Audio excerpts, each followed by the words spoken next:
I mean, I hit that natural draw, so if I want to exaggerate it, I can very easily. Like I kind of just like turn my grip a little bit and just hit it as hard as I can, basically. Cut And it loose. finally it just worked. Like it didn't work on two. Like it had been a little iffy on a couple other tee shots, but I just hit it exactly how I wanted to, and it took like a right turn right around that corner and caught the speed slide and just kept rolling. I was like, oh my God, where is this ball ending up?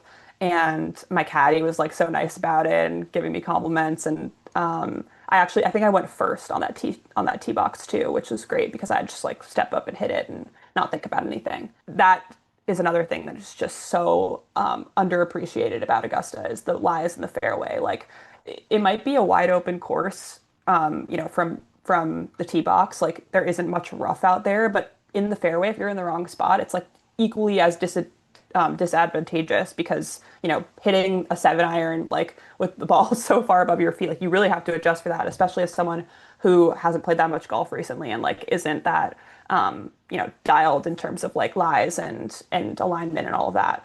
So I get up there and I'm like so excited to hit the second shot and I completely chunk it. Like it was probably 20 yards short of where I was hoping to land it. And I thought that it was like right in Rays Creek and I was gonna have to drop right in front of it and do what I had to do from there.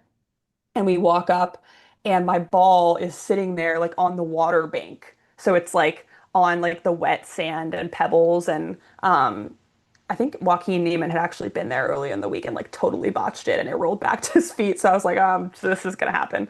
And and so I just took out like a wedge and I clipped it like right off the sand. I just tried to hit it like a normal chip shot, just hoping that I would hold the green, honestly, or get it to the green. And I ended up having like a 30 footer down the hill to that front right pin. And Steve gave me like the breed of the day, and it just hit the back of the cup and went in. And I was like, yes, I got my Wow. birdie. Like Wow. everything in that moment, just like all the stress went away because I was like, oh my God, like this is the best thing to tell In people about. dramatic fashion too. Yes, and I needed to like go see what that spot looked like for Rory. Like there was no way I was walking past that and not going there. I literally found his divot. And it was actually a good divot. Like it wasn't kind of like, when you like fan it out to the right and you kind of have like one of those skinny divots. Like it was Right. actually like a really solid divot. So maybe I don't know what happened there for him. Would be curious to hear like more about how he felt like the strike was because I dropped one right there, and like there is so much room on the left. There's like 40 feet of room left of that pin. And he could have aimed 25 feet left of the pin and would have been perfect. Like he would have just had a chance at birdie and two putted for par, worst case scenario. But clearly, like he missed his target by a lot.